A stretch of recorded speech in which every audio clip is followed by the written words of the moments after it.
nating marami. Hindi natin inaalala how the Lord saved us. To them, it was a reminder for them that they were saved from Egypt.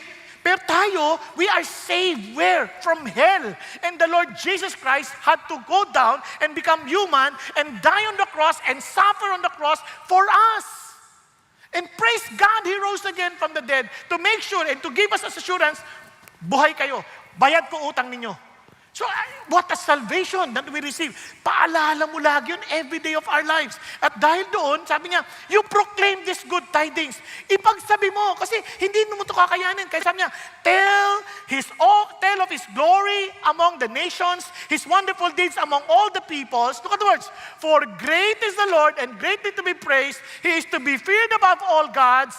Why? For all the gods of the peoples are idols, but the Lord made the heavens. So, tigil mo tayo sandali doon. Sabi niya, declare the glory of God. Yung word na glory came from the word kabod. Ang ibig sabihin ng kabod, weight, yung bigat. Bigat. Sabi niya, lahat itong word na to, for all the gods of the peoples are idols. Yung word na idols, ang ibig sabihin niyan, elilim. Ang elilim, nothing, useless. Sabi niya, anong pinagkaiba? Yung Diyos natin, Elohim, so powerful, full of splendor and beauty. Gano'n siya ka-powerful?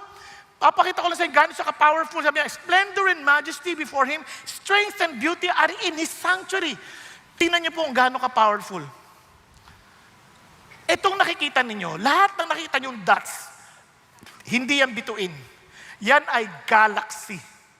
At ang bawat galaxy, mayroong 100 billion, at least, more or less, stars. And tayo, nasan tayo? Nasa isa lang tayong galaxy, Milky Way Galaxy. Sa laki ng ginawa ng Diyos, isipan mong napansin ka niya? Alam niya kung kailan ka natutulog? Ay, hindi ikaw. Sorry.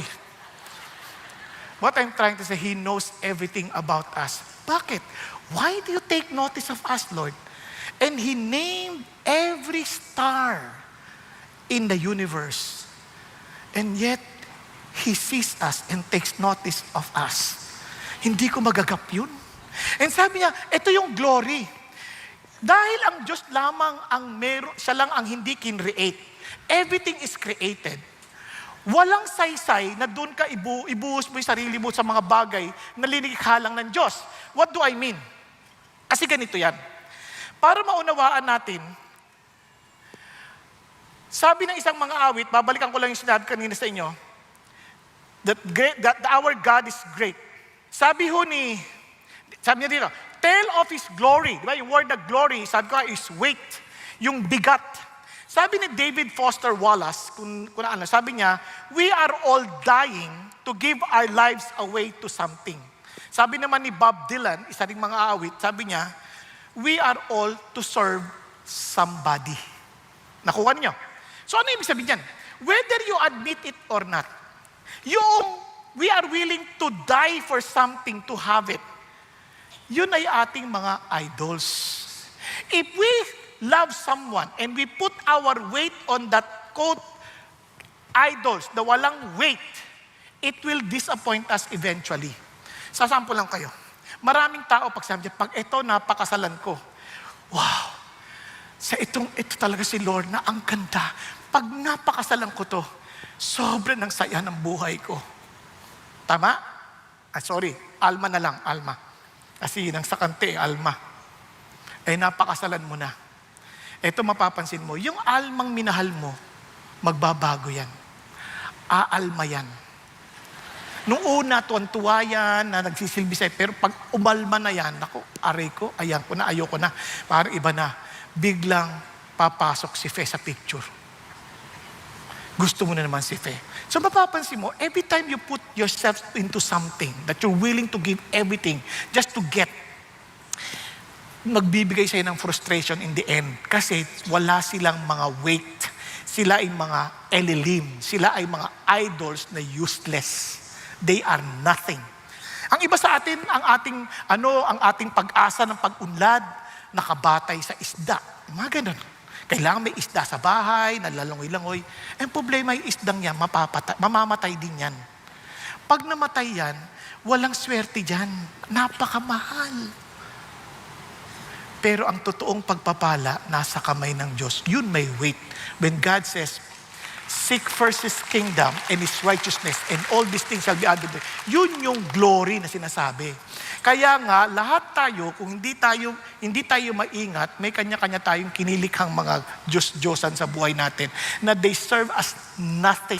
They will never satisfy us. They will always keep thirsty.